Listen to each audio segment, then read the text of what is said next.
Pulitzer Prize-winning journalist and columnist with celebrated 10 years with the New York Times and Newsweek, as well as the best-selling author of 6 novels and several collections of essays and memoirs, including her latest, Lots of Candles and Plenty of Cake, which will be available in paperback April 23rd. I'm delighted to welcome to the show, Anna Quindlen.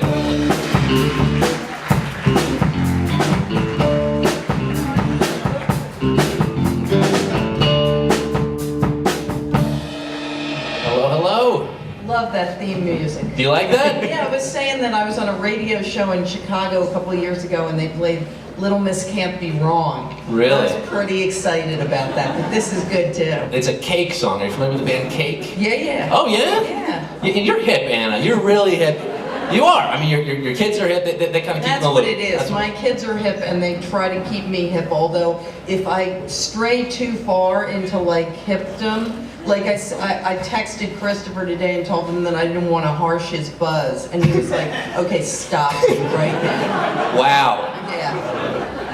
And you're way ahead of me. Yeah. Jeez, if my He doesn't mom... want to harsh your buzz either, Marty. When my mom or dad talk about buzz, it's like the buzzing in their ears. They're having some auditory problems. Well, it was, we did Cake. We did a Cake song because your book is called Lots of Candles, Plenty of Cake. I'm trying to be cute with it, Anna. But I'm glad you like the music. And I have to point out, this is a library copy of the book. Any of you can borrow this when he's done with it. On loan from the Brooklyn Public Library. But to be fair, I would have gladly purchased a copy, but and this is interesting, I didn't know this, and my mom was trying to buy a copy. We're in this weird period right now where the paperback's about to come out, so all the bookstores are pulling the hardcover and making them unavailable. Very strange, I didn't realize that happens in the industry. Yeah, they do. They seg you right out of hardcover and right into softcover. Yeah, so you can't even find this thing in hardcover, but in a couple weeks, I will buy the paperback in support. But you can sign the library book, I was thinking. That could be kind of funny. Actually, I think I might go to jail if I sign it. Would you? Is that a crime? I mean, you wrote the book. It's your book. I was in a bookstore once and a 5-year-old girl came up to me with a copy of Cinderella and asked me to sign it, and I did. You did? Yeah, why not? Why not? And I gotta say, I've been reading the book, Anna, on the subway. And, well, let's put it this way. I got 7 phone numbers between 4th Avenue and York Street. Mostly divorcees and widows. But people, like a guy reading your book, I'm trying to tap into my menopausal side, is what it is. And I think it works.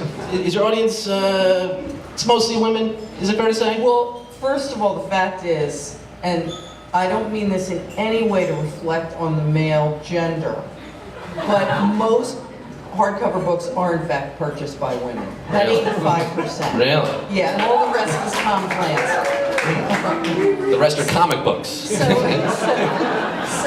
Yeah, but they recently did this big marketing survey, which was kind of weirdly creepy because they were doing something called micro something. I don't know.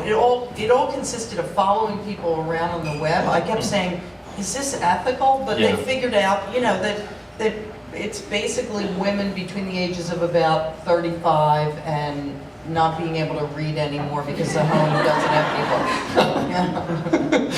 Well, that's good to know, because glad they're doing that. They're spending their money and time researching. We could, cancer's still a problem. We could devote our resources there. Okay. I was wondering where you were going with that. Yeah, I'm just saying, bigger things to worry about than these micro data. Right. What are we doing? That's what it is, microdata. Microdata. Yeah. Not a fan. And you're not a fan of the materialism and the technology and all this stuff. I mean, that's kind of a theme in your work. Yeah, I mean, I love the technology. I love being able, for example, to Google you and find out all about you before I come out. Oh God. Did you find my MySpace page? I've been trying to take that down. I have no idea what my password is. Those are some bar mitzvah pictures. Yeah, right. Oh boy. Yeah.